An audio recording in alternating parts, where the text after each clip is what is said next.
Okay, so this is the construction entrance. This is the entrance we've been using for the last few months. We're gonna head in here. This is in between the stable and the original house. Everybody should know the construction began on the house in 1812. It was framed and finished in 1828. The house was built by a family named the Kuglers, Matthias and Catherine, and they turned the building and the property into a general store and a headquarters for the Kugler Mill located down here in the basin. So let's head in.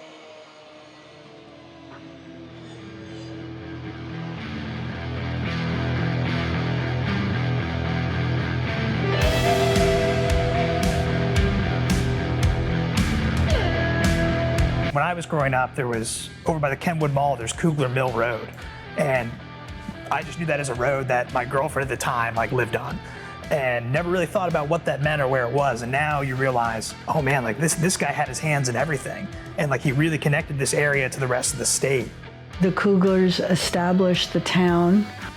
They had the first distillery in the area. They had a grist mill, they had a paper mill. Yeah, as a distiller, it's exciting to be here on Mill Street distilling in the same place they did it 200 years ago.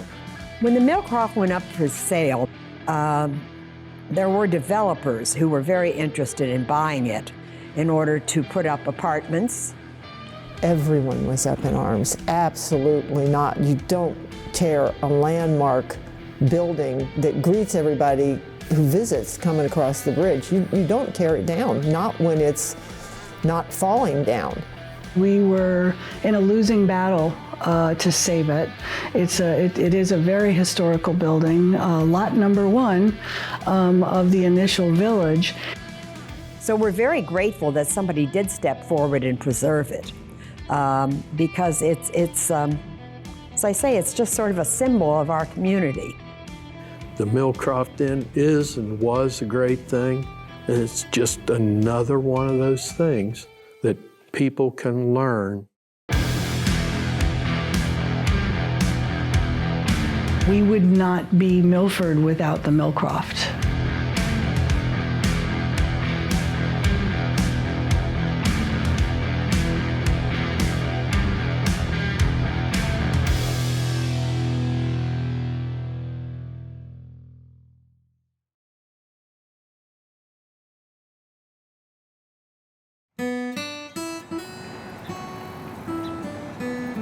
During the late 18th century, the people that were coming to this area were Revolutionary War veterans who had been given some land for services rendered during the war.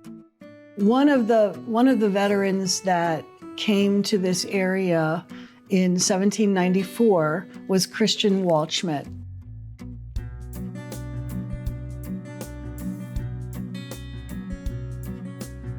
He didn't settle Milford per se, but his group came to the area in what is now Camp Dennison. It was then Germany and then New Germany. It didn't become Camp Dennison until the Civil War. That's what it was called. It was one of the biggest Civil War camps in Ohio. Prior to that, it was called New Germany, and he settled that area, and he had great plans. He built his house, which is still there. It's now the DAR house. It was built in 1804. My name is Darlene West. I am a volunteer here at the Kugler and Waldschmidt Homestead, which is owned and operated by the Ohio Society Daughters of the American Revolution.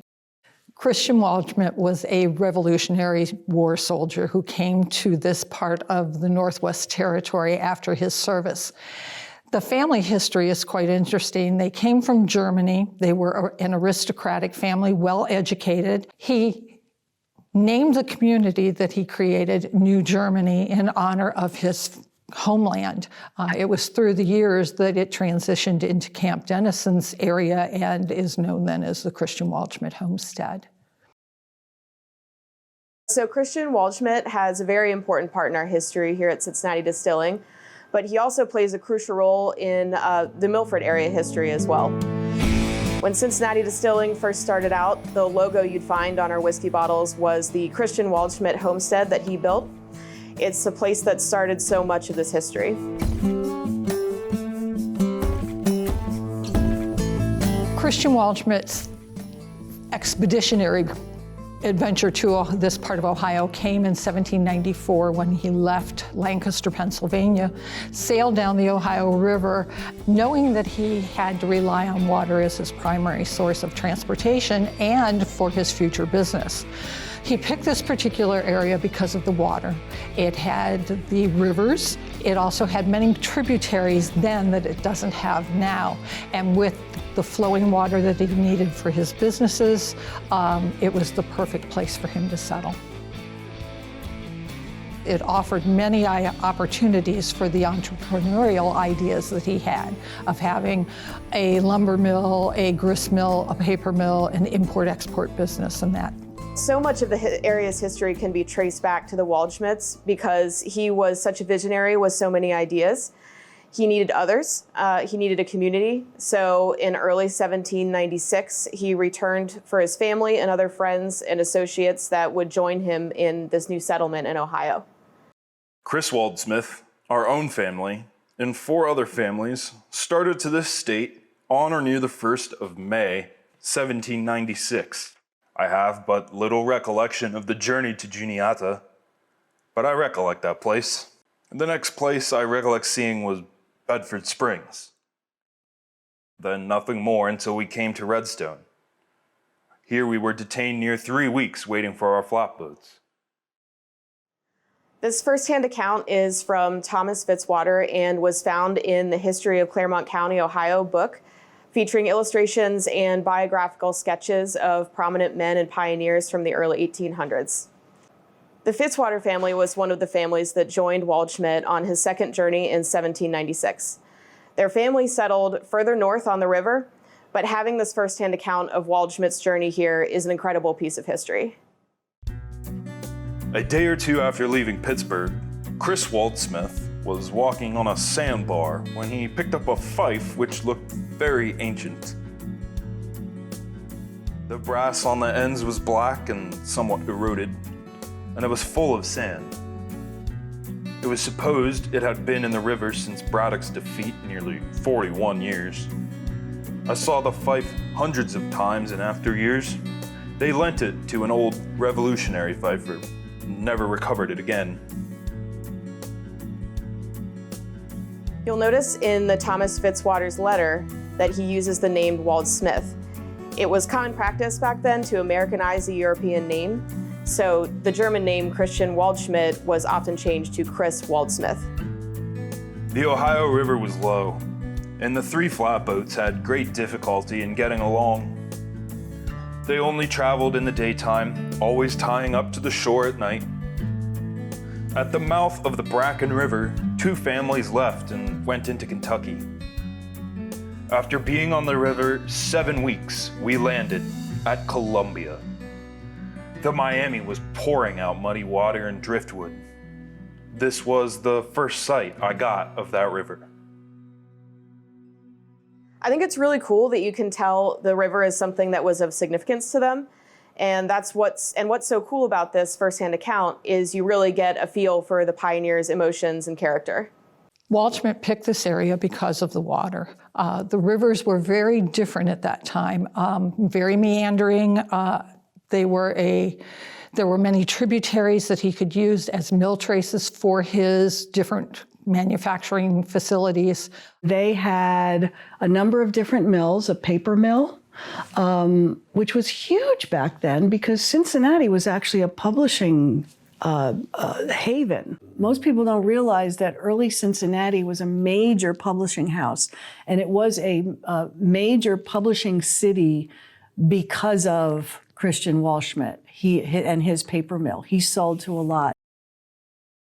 Christian Waldschmidt employed women and used their special skills to great advantage. They were all making their own clothing, so fabric that was left over from projects was used in the paper mill, because during those days, paper was made mostly of fiber. So he used them. He also used the women as almost like assistant teachers and assistant managers throughout his various businesses, because they were able to give a different perspective than what a man would do at that time. Waldschmidt was quite unique in his approach, especially at the time, the late 18th century and early 19th century. He employed mostly women at his paper mill, and these women also went on to become teachers when he created Ohio's first night school, so his workers could learn to read and write. Cincinnati became the 4th best publishing city in America back then because of Christian Waldschmidt and all these local women. Christian Waldschmidt was probably the first equal opportunity employer that our country had. The community was built on the principle that as long as you were a contributing and positive member of the community, you were welcome to stay, and you were encouraged to create your own businesses and create your own homesteads.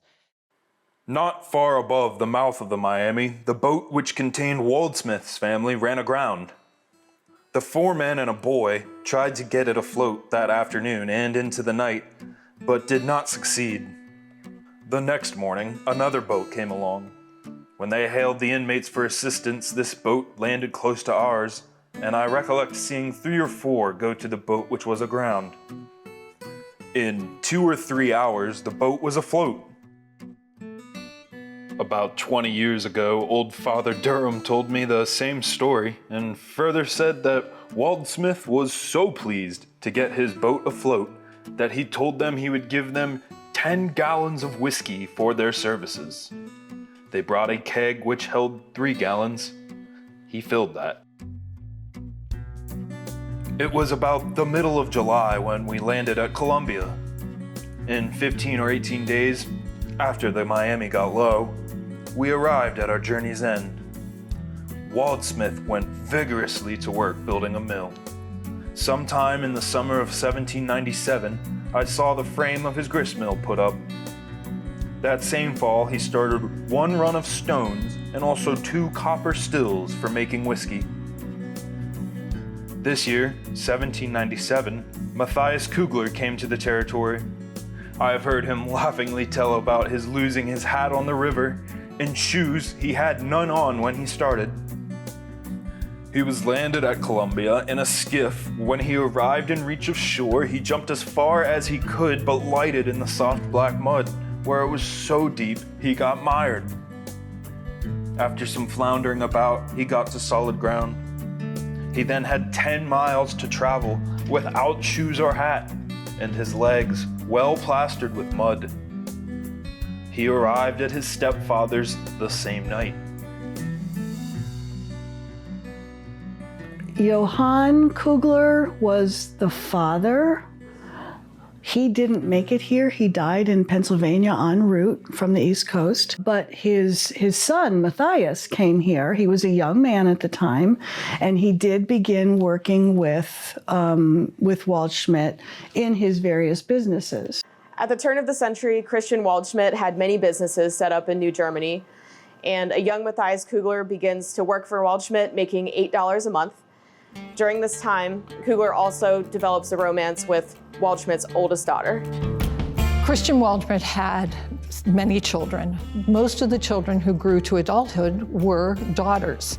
Those daughters married local men once the family got settled here in this territory. Catherine Waldschmidt married Matthias Kugler. The standing joke with us women is that the local men married up because they basically married their boss's daughters. Matthias and Catherine lived here on the homestead, and they had, with their 13 children, occupied one of the smaller stone buildings here on the property. Christian Waldschmidt had 10 children with his first wife, Catherine Bolander.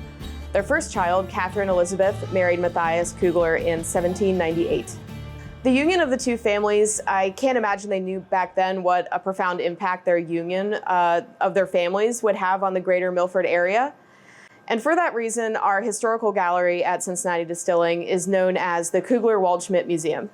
Catherine Elizabeth Waldschmidt plays such an important role in the history as well. Cincinnati Distilling even has its own Catherine Waldschmidt bourbon to honor her and her marriage. knowing that Christian Waldschmidt intended to have a winery when he came to the area and then wound up having a distillery instead, it's kind of a family tradition that has settled in with the Waldschmidts from the very beginning. I think Catherine having a bourbon named after her is a perfect tribute to the family and the foresight that they had to not just restrict their businesses to a limited area. And by marrying into the local families that had already become established, the community just grew wider and wider. It truly encompassed the whole southwest part of Ohio and was able to promote the ideas of family and community and service to everyone. So one of the reasons we at Cincinnati Distilling were drawn to the Milford area is the history. Not just the town's history, but the distilling history that's right there. There would not be a Cincinnati Distilling as we know it today, and Cincinnati might not be what it is today had it not been for the successful business ventures of Christian Waldschmidt. When Christian Waldschmidt left Pennsylvania, he brought with him vines. Pennsylvania has wonderful wine country, and he thought that Ohio would be a great place for that as well. The vines he brought would not grow here. Being the wise man that he was, he looked out into his fields and he saw he was growing wheat and rye and corn and thought, if I can't make wine, I will distill whiskey. It became one of his largest exports. Thousands of barrels of whiskey were exported to Europe every year. Unfortunately for us, other than the tavern that's in the house, we know very little about the recipe or the logo or the tax bills or anything of that sort. We just know that it was a great moneymaker for him and he became world-renowned for his whiskeys. The house was set up so that in the cellar, there was a separate outside door that would lead to the tavern. It was a community area for the gentlemen of the community. Men were welcome after work to come and socialize and to imbibe in the whiskey that was being produced at the distillery. What's wonderful is that in the tradition of English pubs or German beer halls, behind the bar, there were shelves. If you were a local that was a regular customer in the tavern, you were able to store your tankard on a shelf, keep it there, and each time you visited, you would pull out your tankard, drink and eat for the evening, settle your bill at the end of the night, and put your tankard back where it belongs. It was truly a community center. I'm sure many of the problems of the world were solved in that tavern each night. And it was always had food available, had the whiskey available. In addition to imbibing in their whiskey and food each night, the travelers would have access to the clay pipes. Clay pipes in those days were very, very fragile. They would be filled with tobacco and used. So rather than having to have travelers transport their pipes with them, pipes were available at the tavern.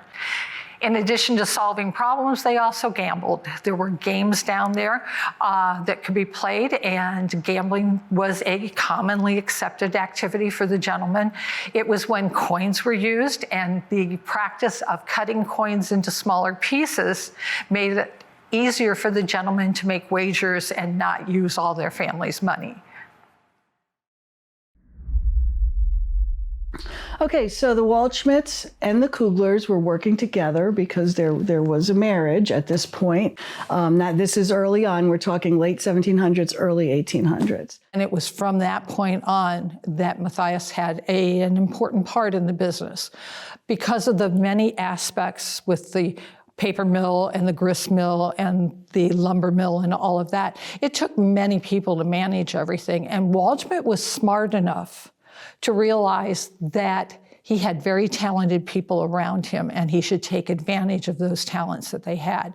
So Matthias was able to get involved with the homestead and all the businesses quite early. Christian Waldschmidt's businesses had really taken off by the beginning of the 18th century. With the help of Matthias Kugler, Waldschmidt enjoyed years of success and expansion operating out of the New Germany settlement. Catherine and Matthias lived here on the homestead grounds. They resided in the small stone house As I said, she and her 13 children were residing there. We do know that the main house was used mostly for cooking and for entertaining and business, but they were the ones that were kind of the rock of the homestead once Christian had passed away. It was in 1814 Christian Waldschmidt, along with one of his sons, passed away from the flu. They are buried with the rest of their family in Camp Dennison, just minutes from Cincinnati Distilling. Waldschmidt was only 35 years old when he died, but was considered one of the wealthiest people in Ohio. Camp Dennison does have a cemetery. Several of the Waldschmidts are buried there. It was a community cemetery. Camp Dennison, the mustering center, had a cemetery here during the Civil War. That, in 1882 or so, was closed, and some of the soldiers were buried in the Camp Dennison Cemetery. Some of them were moved to Spring Grove Cemetery. Some of them were moved to Camp Chase outside of Columbus. But most of the Waldschmidt family that moved here to this part of the country are buried in the Camp Dennison Cemetery. Waldschmidt passed away in the spring of 1814. The young United States economy was really struggling for the first time ever, now 2 years into the War of 1812. The flu was raging, the patriarch of the settlement had just passed, so Matthias Kugler inherited a lot of responsibility at a time of great uncertainty, all the while raising a family of his own. Being one of the older children of Catherine and Matthias Kugler, John was able to assume responsibilities at a fairly young age and had a great impact on the homestead. John Kugler was one of Matthias and Catherine's oldest sons. Matthias became so busy, he made John a partner in the business in the mid-1820s, and they called themselves Kugler and Son. Matthias was the director of the Little Miami Railroad that was being built at the time. He had also just inherited so much booming business, it was crucial that John stepped up and began managing things. John became his partner. John Kugler became his partner, and they ran all the businesses in New Germany. They had many businesses up in New Germany, can't call it Camp Dennison yet, and they had the first distillery in the area, they had a grist mill, they had a paper mill, and then 1828, almost everything burned down. The Kuglers, resilient as they were, came down to the nearby Milford village to rebuild the business enterprise with the little capital they had left. And that all started right down by the Little Miami River at lot number 1 in Old Milford.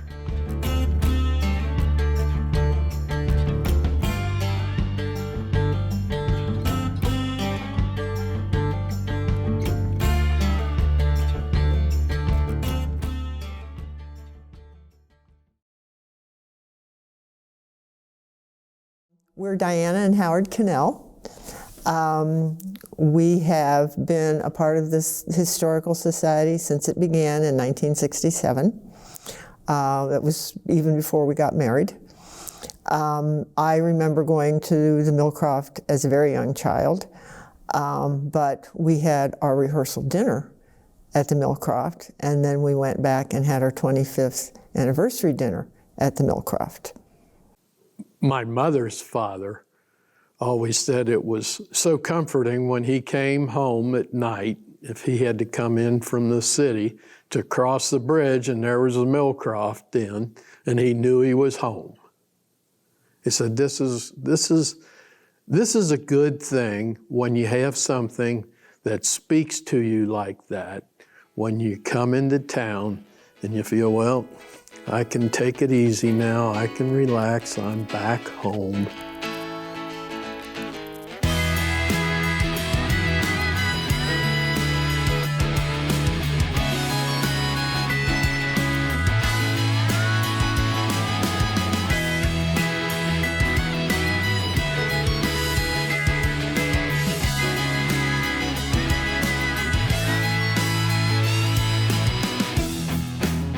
So Old Milford, or like some people like to call it, downtown Milford, was laid out into 46 blocks by a man named John Hagman.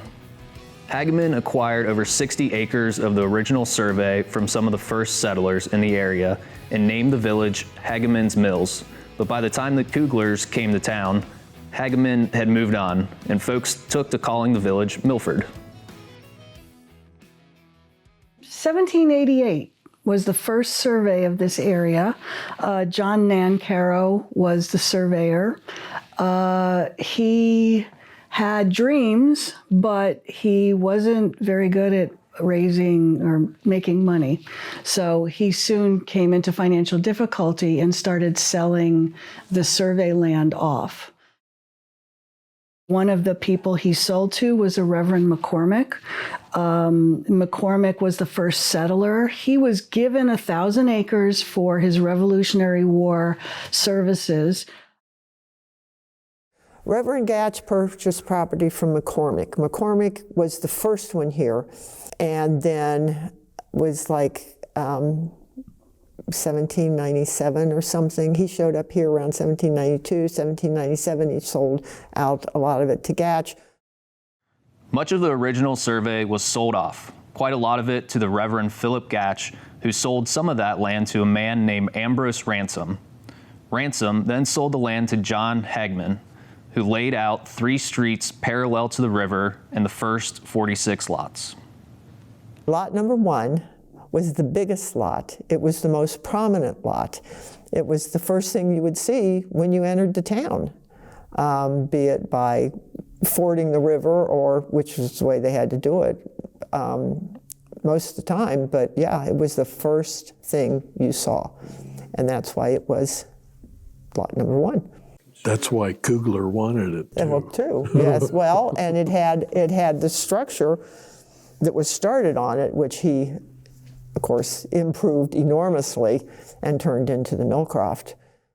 Lot number 1 was started by Pearson brothers, the Pearson family. They also ran into financial difficulty as they were building, and they went bankrupt, and they sold it to the Kuglers. And it was that lot along with some other lots. It was a package deal. It was the area where the mill race was built. It was that whole area. Well, Mr. Kugler, when he came, he bought it with the partially constructed house on it. He paid $12,000 for it, which is, I can't even begin to tell you. But that was, yeah, that was a lot of money. I don't know if somebody was holding a gun to his head. Nope, he saw the potential and knew what he wanted to do. Matthias at first had it as a living quarter and a store. And then John got married, and he gave it to John, and John turned it into just a home, and then it became the Kugler Mansion for a number of years. But it did start out as a residence plus a store. This is the main living area for the family on the first floor. Best we understand, this was a general store split in half. So we had living area on one half and the actual store and business on the other half, which we'll walk to. You'll notice our guys have taken the ceilings out. We're going to remove all of the utilities. All of the HVAC is being replaced. We're taking all the walls back to their original form on this level. So we'll have kind of a view into the past, and we'll renovate with that in mind. Trying to do our best to keep this as historically accurate as possible. So let's take a step forward.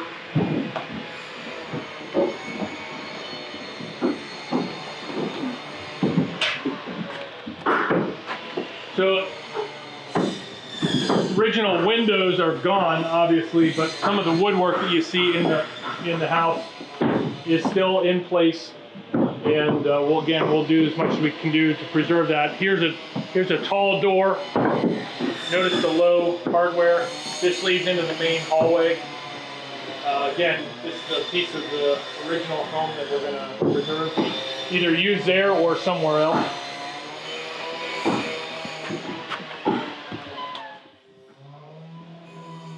This is what we believe was the original general store and front for the Kugler mill operation.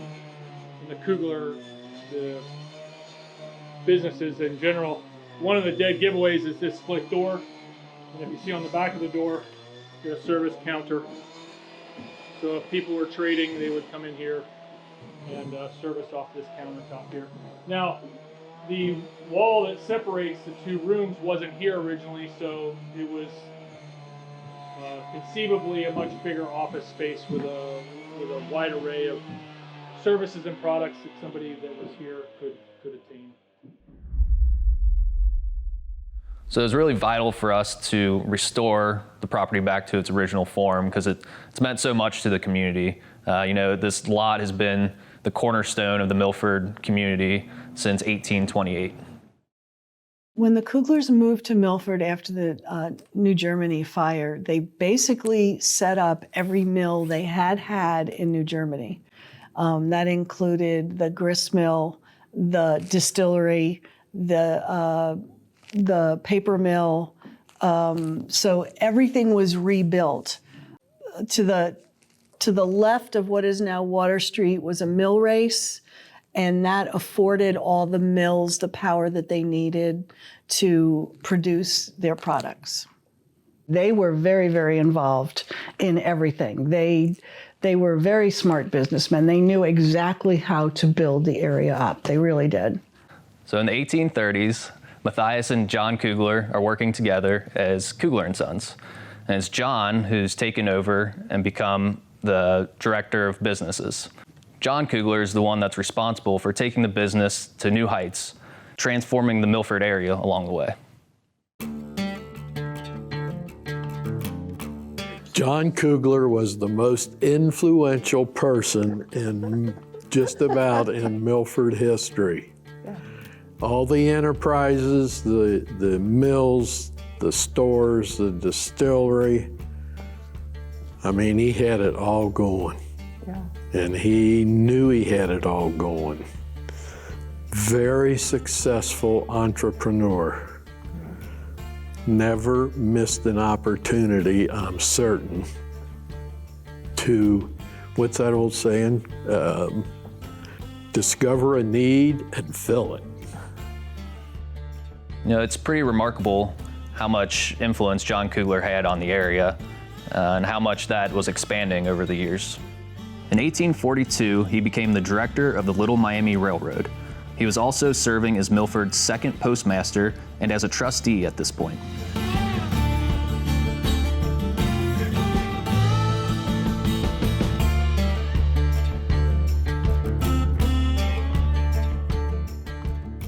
Waldschmidt had even, I think he had participated in trying to get the Little Miami Railroad going.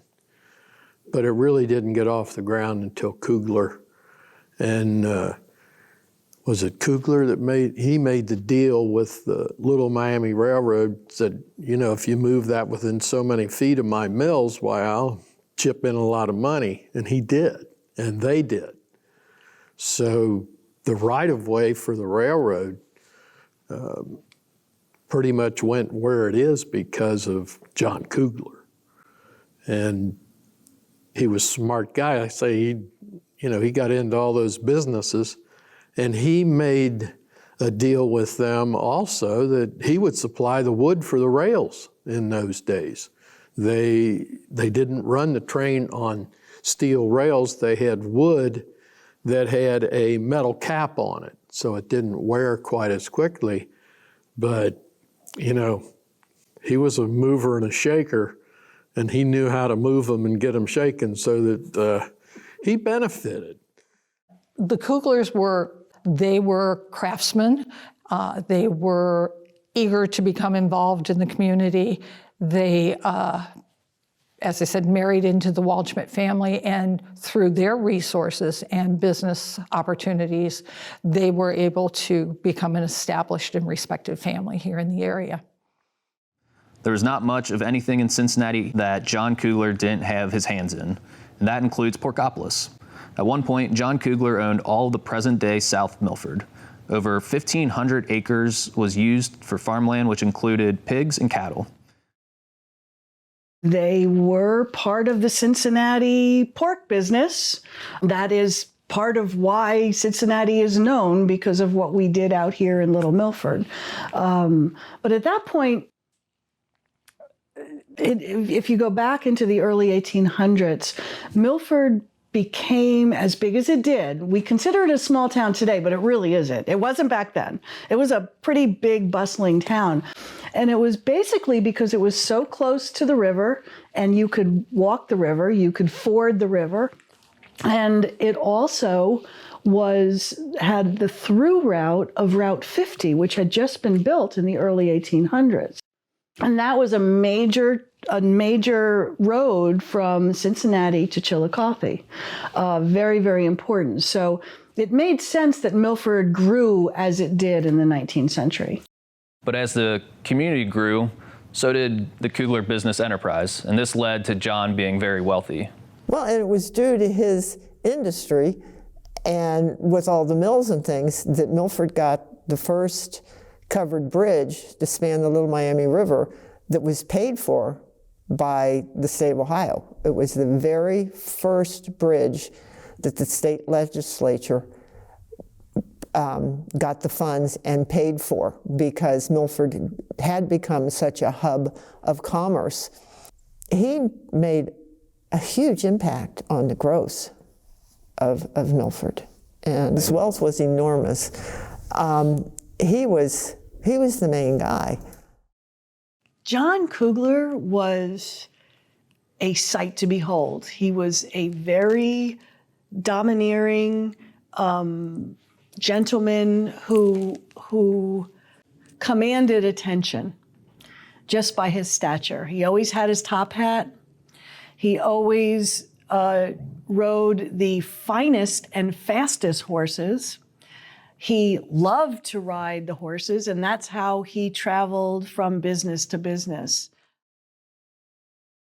When you think about all the different things they did, he would have been overseeing, he would have been involved in the government as he was.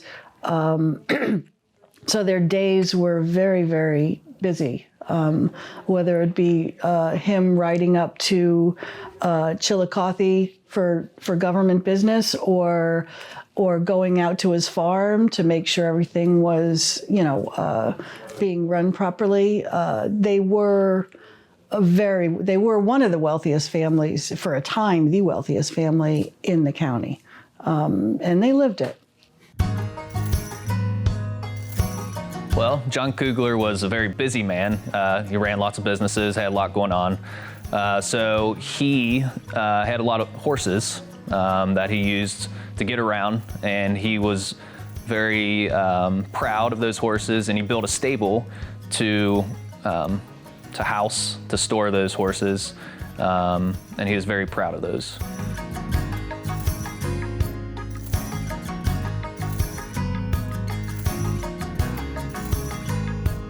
Cincinnati Distilling's tap room is located in the stable that John used to keep his horses in. So we thought it was really cool to pay homage to that fact, and that's why the Cincinnati Distilling logo has the horse with the carriage. They were an integral part of it. Between the Waldschmidt family, the Kugler family, this area, the Cincinnati area, would not be what it is today without them, because of their farming and the pork business, because of the paper mill and the publishing business. I mean, this guy was, Waldschmidts and Kuglers, they had that, they weren't greedy, they just were driven and industrious enough that they knew how to make a buck. And at the same time, people in that era seemed to be more generous with their funds, building things, looking after infrastructure type things. And yeah, he certainly benefited from the railroad, but probably wouldn't have been a railroad if they hadn't jumped in on the whole plan. They were movers and shakers in this area of Ohio. They helped to make Cincinnati what it is today, absolutely.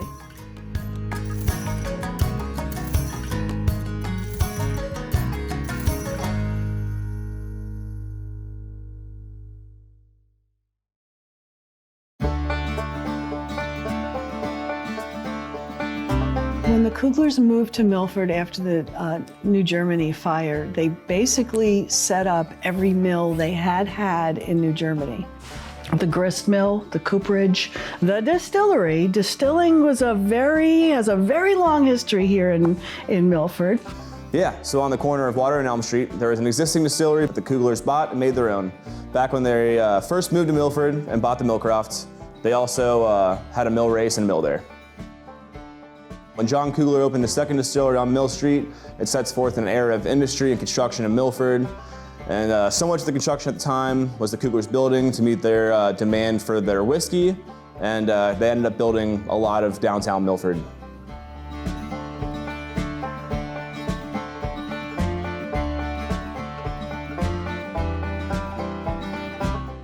Hi, my name's James. I'm the head distiller here at Cincinnati Distilling. Yeah, as a distiller, it's exciting to be here on Mill Street distilling in the same place they did it 200 years ago.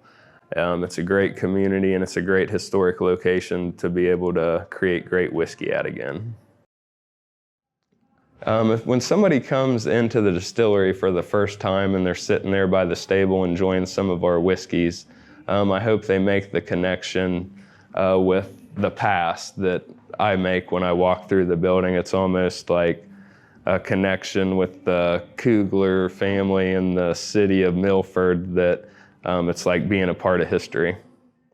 So when you come to Cincinnati Distilling, you're in the stable John Kugler built, the house his father actually finished. Our still is right in the dining room, right across the street from where the Kugler's own distillery was over 150 years ago. And it doesn't stop at the Millcroft either. Every stone building in town is his. Including what is across the street from the distillery now, from the Millcroft now. There are a lot of buildings that were due to their enterprise. The Millcroft Inn, catty corner across Water Street, is a building now that's known as the Milford Mystery Library. And that building was one of their endeavors. The building to the southeast of the Millcroft Inn, that building was something that they built. The building immediately to the east of that building on the south side of Mill Street, I'm certain that they had something to do with the construction of that building. The row houses were actually built for his foremen, for his workers. And there was an interesting story about that, the row house area, which row house gallery, that's the row house we're talking about, as well as on the side street, which would have been the Corn. That was turned into a hospital during a cholera epidemic in the 1840s. And several people passed there because it was a raging epidemic. But he mainly built it for his workers, that area. He built a lot of buildings in town. The building at the northeast corner of Mill and Main Street, the records show that building was part of Kugler's enterprise, had something to do, there was a cooperage in that building for the distillery. So there are 1, 2, 3, 4, there's at least 5 buildings. So a lot happened to John Kugler in the 1840s. He built so much during this decade, the distillery has taken off and he's becoming very wealthy. But he also loses some of his family in this decade. His first wife, Matilda, passes away in 1840, and years later, John's mother, Catherine Elizabeth Waldschmidt, passes away in 1846. Catherine Elizabeth Waldschmidt was 64 when she passed. She was survived by her husband, Matthias Kugler, for nearly a decade before he passed away in 1854 at the age of 74. a long lifespan at that time with an immeasurable impact. So John Kugler does remarry in 1842 to a woman named Rebecca West, and this is when the Millcroft house ceases to become a general store and residence of John Kugler, and it turns into the Kugler Mansion, and I do mean mansion. Before John and his wife moved into the house, they took their honeymoon to France, and they brought back some amazing pieces from France that we have in this house right now. There's downstairs. So they were quite wealthy. They were quite well off. At the Historical Society's house called the Promont, they have some furniture on display that John and Rebecca got in France while they were on their honeymoon. He was a very wealthy man, and a lot of the wealth was now coming from the distilling.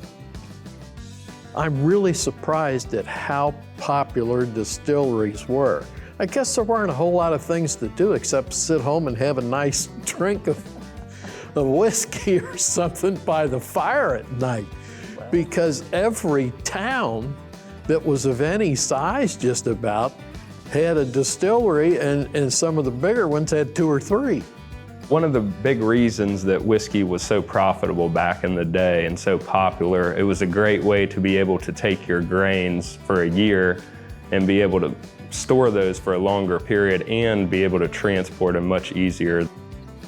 The reason for that is it would take around 2,000 pounds of grain to make a 50-gallon barrel of whiskey, so it's much easier to transport that 50-gallon barrel of whiskey. Another reason that it was a lot more profitable to grow whiskey than it was grain is that there was a big demand on the East Coast for spirits at that time, so it was a lot easier to sell that whiskey for a much better price than it would be to sell just your grain to other local consumers. It's important to remember nobody in the Milford area had been practicing the craft of distilling whiskey longer than the Kugler Waldschmidt family, and they were extremely smart businessmen.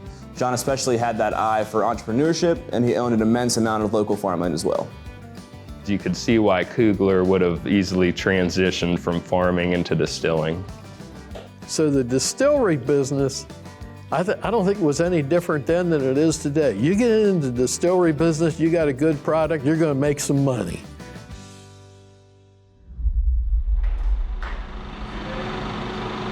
So there actually are a lot of similarities to the way we distill here and what Kugler did back then. Do a dance, James. We're in the same location, and the main thing is we're using the same Ohio grains.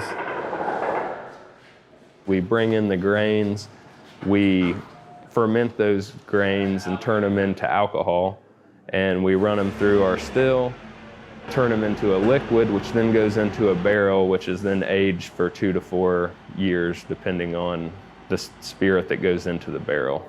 What does the spirit say? There are some differences. We have a little bit more technology than they did back then. We're able to distill our product a little cleaner, where we got a lot more options as far as grains available to us and things like different barrel finishes and other spirits as well besides just the whiskeys. We have a pot hybrid column still here at Cincinnati Distilling. That gives us the ability to run that still in 2 separate ways. We can run it as a pot still, and we can keep a lot of the character that we get in those grains that come through in the whiskey with that type of distillation. We also have the ability to run it through the column portion of the still, which is what you see sticking up through the floor if you're eating at the restaurant.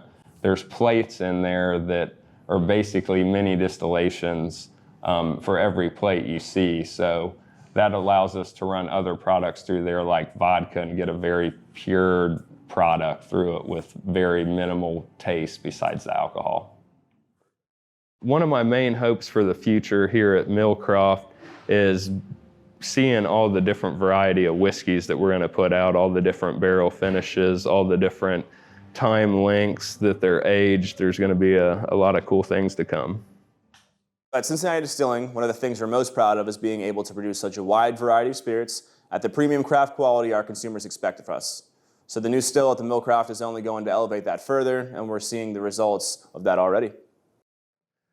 Developing the Milford Reserve line was a lot of fun. It was a challenge too. We took some different older whiskeys that we had aged at our facility. They gave them a little different characteristic than what we got from some of our stuff in the past, and we hand-picked those to commemorate the opening of the Millcroft.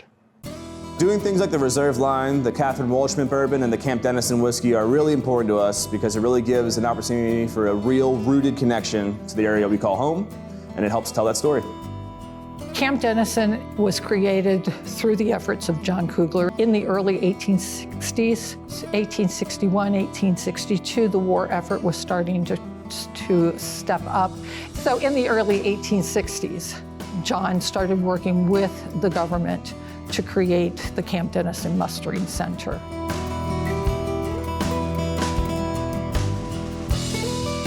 By the 1860s, there was no ifs, ands, or buts about it. John Kugler had become a powerful man. The Claremont Courier had declared Kugler the wealthiest person in Claremont County, and he owned over 30% of the lots in Old Milford, thousands of acres of land elsewhere.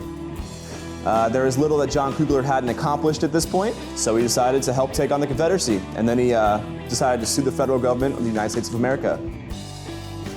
He was the one who was responsible for signing the contract with the Federal Army to use the land as Camp Dennison during the Civil War.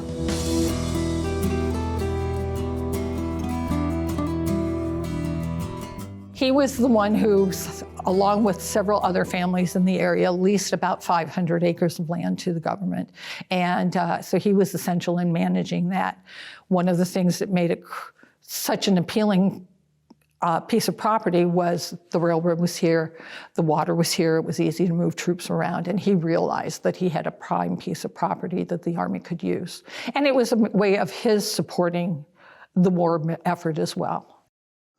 Camp Dennison was a large facility for the Union Army, a facility ordered by Cincinnati native William Dennison, who was governor at the time. John Kugler being a postmaster, trustee, railroad director, and all that he was very connected. So he facilitated that deal with the government for the land, much of which he owned. When Jonathan signed the lease agreement with the Army, he reserved 3 or 4 acres of land between here and what was Milford as the family farm, knowing that the land that they used for crops was going to be destroyed by all the soldiers coming and going. So in the contract, those 3 acres of land were preserved for the family. There was around 50,000 total troops that moved through Camp Dennison during the Civil War from 1861 to 1865. Most notably, Union troops were deployed from Camp Dennison in 1862 during Morgan's raid. Otherwise, there wasn't really a lot of major events that took place at Camp Dennison. Soldiering in those days was quite different. If you were at camp, as long as you were not on guard duty or training, you were pretty much free to go about your business around the area. Milford was about 3 miles away, and the gentlemen soldiers realized that that's where the stores were, that's where the restaurants were, and that's where the women were. So unfortunately, the closest path to get to Milford was from the 3 acres that Jonathan set aside for his family farm. They were completely destroyed. After the war, he sued the federal government and got compensation for the land that was ruined. And he's one of maybe a half dozen people in the history of the country who ever sued the United States government and won. I think very, very few people can say they've accomplished something like that while making their own mark on history. The importance of John Kugler, of his legacy, the buildings. It's just a remarkable story. It's probably, well, it's not as well known as it should be. His involvement with so many industries, with the railroad, getting a bridge, there were just a lot of things that John Kugler was influential. And his impact, can't be disregarded. It is substantial, and everything that's here demonstrates that. Yeah, because he built solid buildings. I mean, they've obviously withstood the test of time. They've been here for 200 years. But he was a generous man. He cared enough about the town and the people in it to do things that benefited everyone. And not every place was that lucky.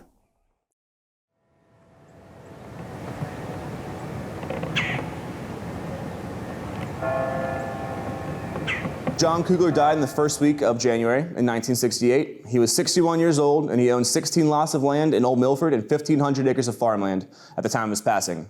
His wife, Rebecca, would inherit all of this, plus the $15,000 the government owed them from the Camp Dennison lawsuit.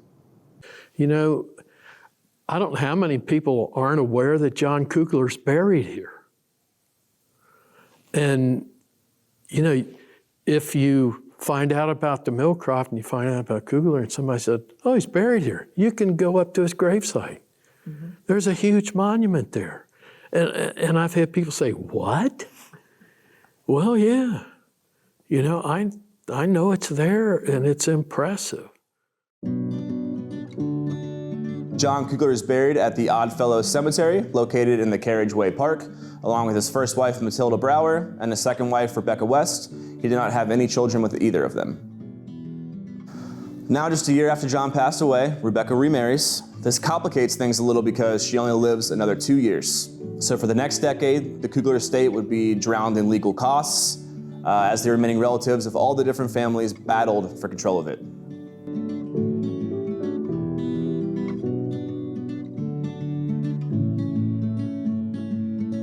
So, yeah, the guy was, I don't know that there's really been, there have been some other influential people in town and they have built buildings.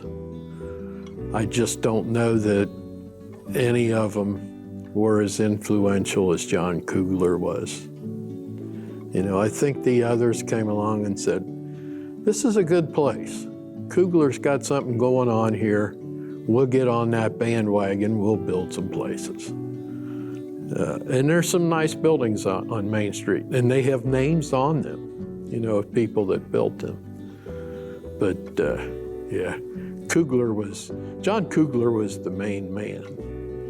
And I don't think there's anyone that would dispute that knows anything about the history of Milford. John Kugler's immeasurable impact lives on today in many ways. His buildings are still standing, his distilling traditions are being carried on, but mostly of all, he is survived by the community and by the people of Milford. And it's clear that in Milford, those roots run deeper than you can imagine.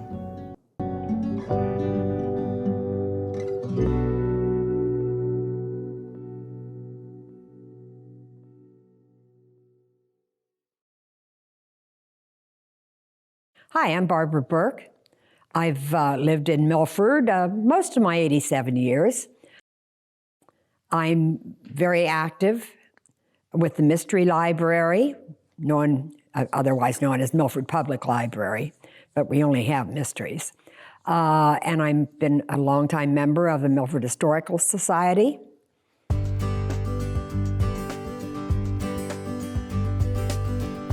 Oh, yes, my relation to Mr. Kugler. His first wife, Matilda Brower, was my maybe great aunt. She was his first wife. When she died, then he married Rebecca West. I guess he married up because he decided that he would redo it as a grand manse. And he went to Paris, he got furniture, and that's what he did. Then that was a grand home that they lived in the rest of their lives. The Millcroft was just always a special place to go. I remember meeting friends there as I got older well, it's special to me because my wedding reception was there, and that was, of course, a very special event. My grandfather also, at a later time, Dr. Belt bought and moved in to the building, to the home, and my grandfather had a dairy up on Center Street, and he delivered milk to Dr. Belt on his way to work up at Ball Sizer's Meat Market. And he never got paid for that. He just went on the books. So then when they got sick or somebody needed the services of Dr. Belt, they just took it off of what he had on the books. Dr. Richard Belt bought the property at lot number 1, the Millcroft, from the Kugler estate in 1875 when he married his wife, and he kept his business there along with his horses and carriage in the stable for many years to come. Dr. Richard Belt is a lesser known character kind of in the history of Milford, but was absolutely integral in the upkeep and care of this house at the turn of the 19th century. He was here for 50 years. And just like John Kugler, being here for 50 years, I mean, he was the second longest tenant or owner of the property, and he really cared deeply about the community. Dr. Belt not only cared for the Kugler mansion and the stable and the properties, he also cared for a lot of other buildings here in the area, specifically the Mystery Library right across the street from Cincinnati Distilling. He, along with the house purchase, he also obtained the building across the street, the stone building, which John Kugler owned. And he leased and rented that out, I believe. So when he died, he left that building to the Milford Library Group in trust because his wife and his daughter loved to read, and they had passed away. And from that was formed the Milford Public Library. And the library stayed there until they outgrew that, and then they moved on. And the trust that it was left to said that there always had to be a library there, and that's why we have a mystery library. So there's a library there.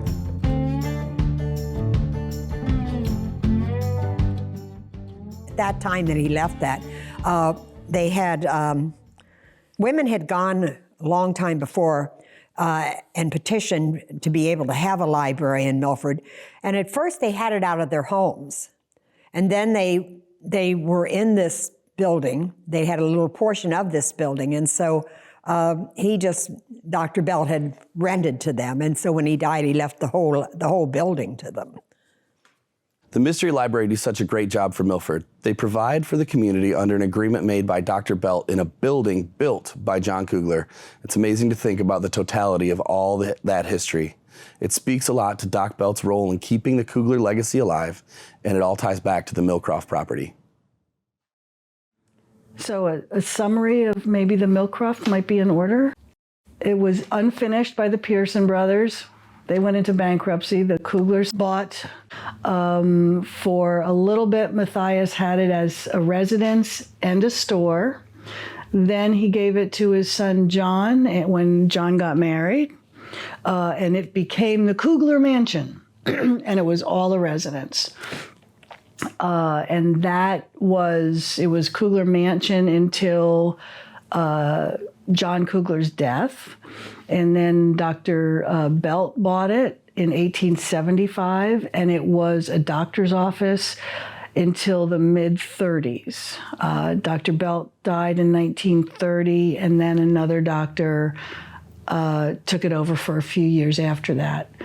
And then it became a tea house, a restaurant, the Gilcroft for a long time into the 20th century.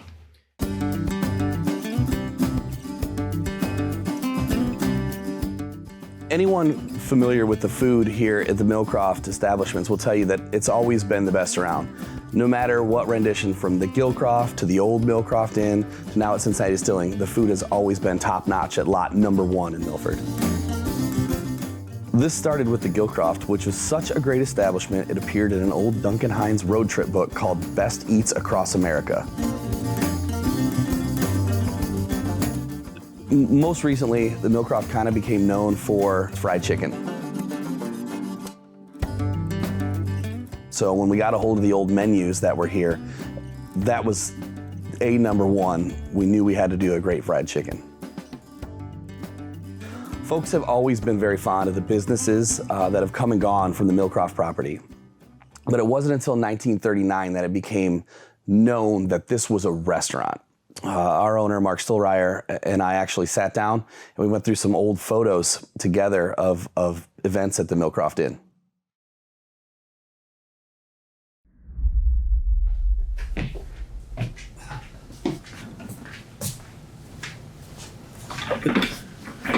So we're going to talk history? Yeah.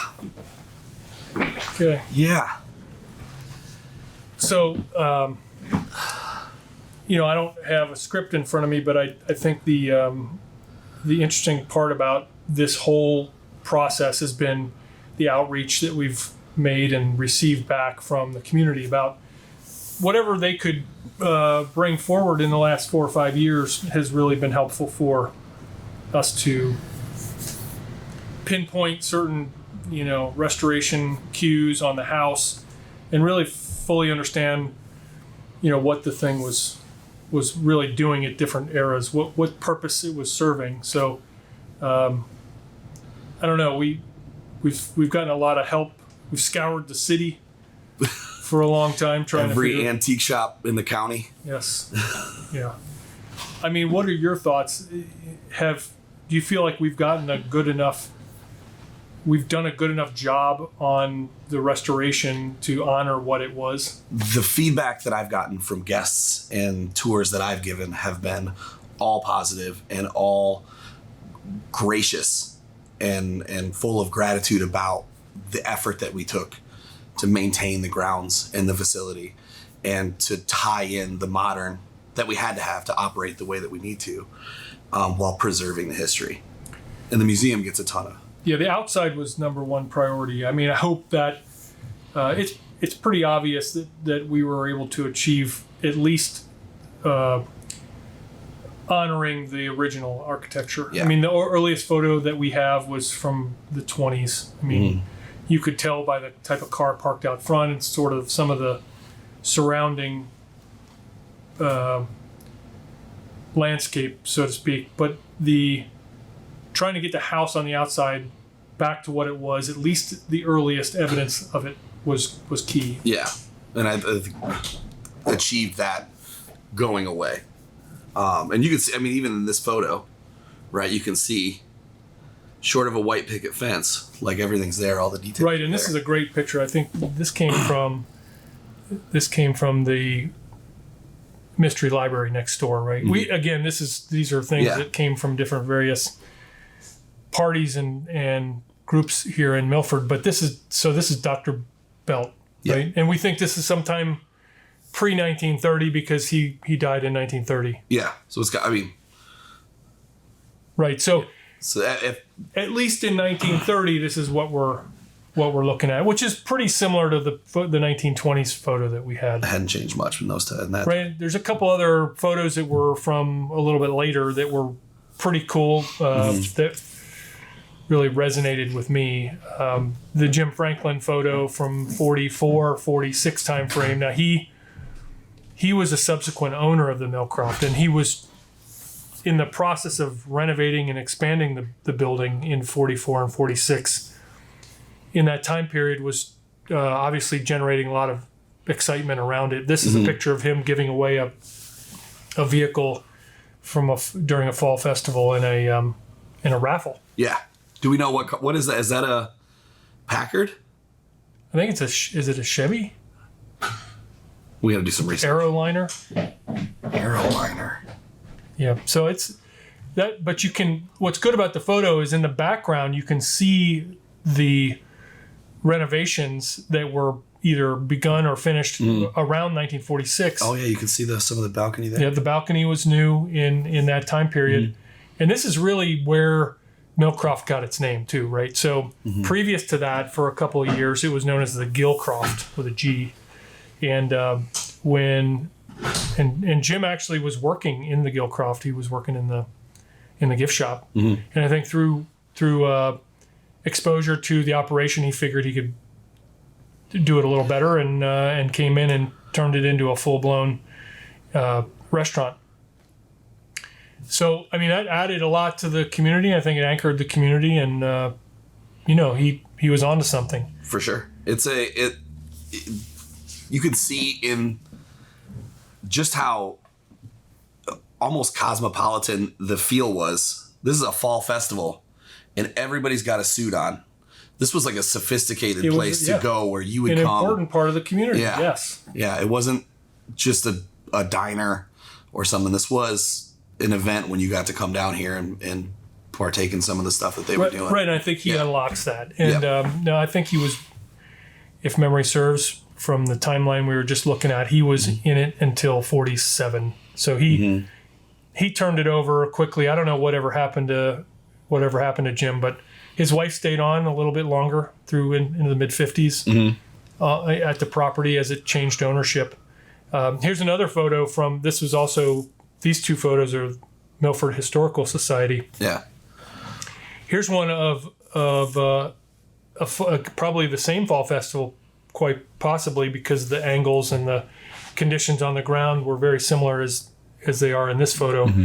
But this is a picture of that even the Historical Society identified one of the folks in this photo as Elaine Pearson, and then her at the time boyfriend became her longtime husband, and the photo is an important part of the historical record for the city of Milford. And obviously, looks like a post-war celebration kind of setting to me. I mean, it looked like this was, again, to your point, the center of the town, the village, and an exciting part of being in the community. Milford Letterman sweater is just, it's in the saddle shoes are just so quintessentially like post-war boom times, and everybody's coming home and excited about life again after the war. But here's the thing. What we need to do now is to try to capture that excitement. We've done the work on the building inside and out. I think the general community take is we did a decent job, great. Now it's time to operate. It's time to bring this kind of excitement back into the city to fire up, the next generation to do great things and to preserve the community even more than it has already been preserved. So I'm excited to play what our small part in that is going forward. I think you have to work with the rest of the folks in the community to do what we can to raise it up. For sure. That's the game. There have been many versions over the years of the restaurant known as the Millcroft Inn. The Millcroft has continued to serve as the cornerstone of Milford, just as it did in Kugler's time. This was the hub of the city. But as a restaurant, no matter the owner, it's always been Milford's gathering place. And that got started with Jim Franklin's original Millcroft Inn. Even in Jim Franklin's original ideation of the business, Millcroft Inn was a place to celebrate. It was a place that you would have your event. It really was the cornerstone of the community. Now, much of what happened at the Millcroft Inn during the 1950s and 60s is unknown, but by 1972, there was a significant purchase of the property that promised major renovations. Mrs. Alexander Huff was the owner that once again increased the charm of lot number 1, setting out to make it more of a fine dining establishment and bar, and then opened the Stable Bar. This was a lot like what you'll find today at Cincinnati Distilling, but this certainly wasn't the last time the business would change ownership. We went there for dinner sometimes, went with my parents sometimes when they would go into the Stable Bar and maybe have a drink. That was just some place that we just went frequently. We go back, my memories go back to the time of Mr. Franklin, of Jim Franklin. And I can remember there was a little gift shop that I think it was his mother or his mother-in-law had there. They also rented some rooms at that time. They let rooms. Then the Bells brought it from the Franklins. I think the Franklins moved to Florida. And then the Bells, and of course, as a more grown-up person, the Bells are who I remember the most. In fact, then I was sometimes going to the stable bar. For me, one of the most rewarding things during the process of renovating this historic site for Cincinnati Distilling is how grateful the public has been and how supportive they've been in our quest to preserve the history here. It means a great deal to them, and it means a great deal to me and everyone here to take on that responsibility and care for something that is so deeply cherished by the community. My mother's side of the family had a lot of functions there. My mother was one of 10 children. And with 10 children, all of them but one or two eventually marrying and having parties and birthdays and weddings and rehearsal dinners and, all that kind of thing. The Millcroft played an important part in that. There weren't too many other places in town. So it was a staple, It was a staple in the community. Oh, I think so. Yes. I would say that it definitely was. And it was sort of a little special place because it was a little upscale. I mean, it wasn't like going to some other casual restaurants. It was just sort of a special place to go. Later in life, there were a lot of things you went there for. Different family occasions. When Diana was in business, we used to go with other business owners on Main Street after the Old Milford merchants would have some kind of special event, antique shows, Christmas walk, whatever. We'd all get closed up at night and we'd go to the Millcroft. So there was always something. It was handy, it was good, and it was fun, and a regular thing. Well, I remember very much that the Millcroft was always the place where the Kiwanis Club of Milford and all the businessmen would gather on Monday nights and have Kiwanis meetings. My father went there every Kiwanis meeting. He was a Kiwanian, and sometimes then we might eat in the restaurant at that time, my mother and brother and I, because that was sort of our night to eat out. And everybody, if you ask them, where do you want to go for something special? I think, 99% of them would say, let's go down to Millcroft.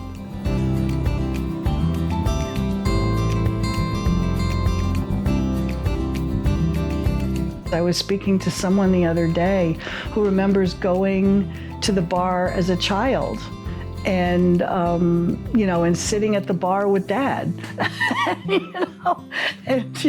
and for her to be able to go in and have a drink in that same spot as where she was with her dad, oh my gosh. I mean, that's precious. That's what history is all about.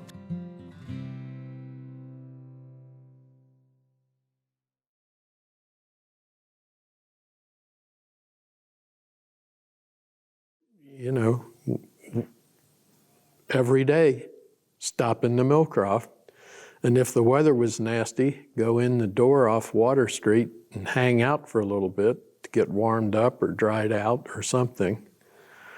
And then later in life, there were a lot of things you went there for. We were having luck. The Old Milford merchants had been placing ads in like Ohio Magazine and some Louisville and Lexington papers on a fairly regular basis, and we were getting tours. We had a couple of tours from Wright Pat where they brought the wives down in big buses, and they'd go to the Millcroft, and then they'd have lunch, and then they'd stroll the town, and fortunately they had a big storage area on the bus because some of those women could hardly stagger under the amount of stuff they bought, which was terrific. So it was disappointing when it closed. So in 2001, a church bought the property, and at some point they actually added, a cafe in there because it kind of pays homage back to, what the Millcroft was for so long. People originally were a little disappointed when it was sold the first time to a church, because the way the city is zoned, they couldn't hold church services there, which was probably one of the things that saved the building. But they were nice people, and once they got in there and got settled, then they opened the old stable for breakfast and lunch every day, which was big, because losing the Millcroft as a restaurant was a real blow to the town, because at that point, the only other eatery down there was the deli, which was still next to a gas station. And while it had really good food, it wasn't something that somebody was going to come special. They owned the property until 2010. From there, it actually sat dormant for quite a while. I know the property kind of changed hands here and there. When the Millcroft went up for sale by the church, there were developers who were very interested in buying it in order to put up apartments. And well, it was when the first sale fell through and the city was trying to sell it. It was after the church had moved out. And then it came up that he presented plans to the city of it being torn down and building condos there. Community was not interested in that happening because the Millcroft, the building, is a very special place in the community. It holds a lot of historical interest. So when the builder went to council to present his plans, the village of Milford went to council, well, city of Milford.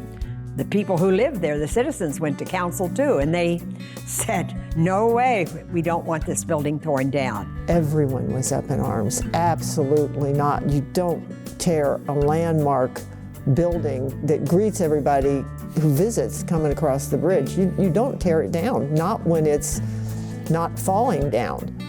So we're very grateful that somebody did step forward and preserve it, because it's as I say, it's just sort of a symbol of our community.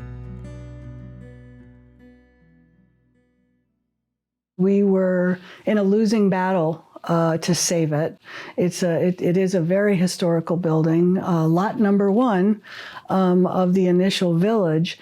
As a historical society, we did not have the funds to help save the building. We tried everything to try and save it ourselves, and we just didn't have the resources because we're a volunteer organization. So when Mark came in, we were absolutely thrilled that not only that he was saving the building, but he was preserving everything that could be preserved. And at one point in our meeting, in our board meeting, he actually apologized for not being able to save some of the things, some of the parts of this building, but promised to replace them with exact replicas. That apology was totally unnecessary, but we could tell that he revered this building as much as the society did. So what more can we ask for? So we'll preserve this room. We'll do some remodeling, but the function of the room will be similar to what it was.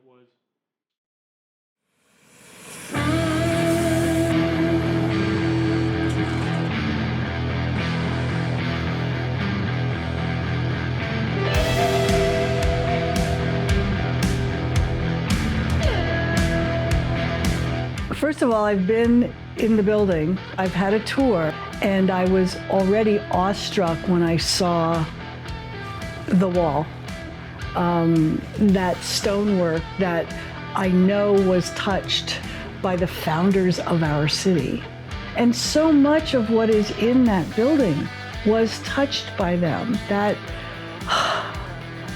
I'm not sure, Josh, I don't think he realized how in awe I was of just being in that building. So in 2018, we were still Sycamore Distilling at the time, and we were still based in Blue Ash at March 1st. And the one thing that I was most excited about is stepping into a property with this background. The history of the building was so impressive. And the people in Milford were excited for us to save the building. So, you know, whether it was a random citizen who came up to us, historical society, people, you know, the mayor, city council people, like everyone was so excited for us to, like, you know, step in and save this, you know, beautiful historical property. And preserving that history kind of became priority number one. Like, yeah, we wanted to, you know, make a cool place that, you know, people wanted to enjoy themselves, eat, drink, you know, kind of be a community meeting place. But at the end of the day, it's all about the history of that building and what it means to Milford. Actually, I remember the day that Mark, the owner, walked into March 1st Brewing when that's all we had, right? It was just March 1st Brewing. It was Sycamore Distilling at the time. We had our small tap room in the back. And I remember he walked in, we were eating lunch, and he's like, hey, I bought a building in Milford. So I am one of, you know, maybe only like 4 or 5 people in the company that have been here since like day one. So starting at ground zero was like really cool. And with the history of a building like that in Milford, and you know, they say the wood is older than, you know, the country is, basically. You know, the history kind of had a big part. So when I first started trying to promote the projects and, you know, get the word out there, like, you know, I reached out to my buddy Ronnie, who used to write for Cincinnati Refined, does a lot of freelance stuff. And he used to explore abandoned buildings with Queen City Discovery. And I'm like, hey, man, I got an abandoned building for you to take a look at that's not going to be abandoned for very much longer. So, you know, he came out, checked it out, and that was kind of like the kickoff of the whole project, is kind of preliminary, you know, kind of press. Yeah, so I was here in either January or February 2019. And Josh from March 1st had invited me out. I had written a lot about historical places in Cincinnati and old abandoned buildings. And so we decided to check it out. And I was doing a freelance assignment at the time for Cincinnati Refined. And it was really just kind of, it felt like an old funeral home, like half old house, half old restaurant. Very cool, but definitely very dated. Water damage here and there, grass overgrowing in the courtyard, things like that. But you could definitely see the potential of it. And coming here today, it is dramatically different. I mean, it's really cool, but you could see the potential back then of what it could be, and I could definitely like see that vision. But this is beyond what I ever thought was going to happen with it.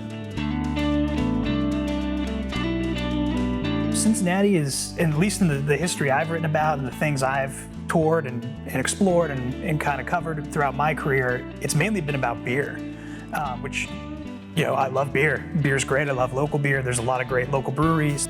But I've never really seen anything with distilling. This is kind of the first, at least in my career, that I've seen someone's truly honoring that history of Cincinnati distilling more than just beer. So this is a very unique place. When I first came across that bridge, you know, I've been to Milford several times since we originally photographed this place and toured it. But that very first time coming in, it was like, oh, there's a cool old building, an old house. Now you come in, there's this big glass entrance. It's tied to the historic stone. There's a rooftop bar. It pretty much makes a statement right when you come in. Like, it's elegant. It's classy. It looks good, but it definitely looks new. It's breathing some life into it. So when you pull in, you know, like I know from just having been in Milford, there's all kinds of great things here.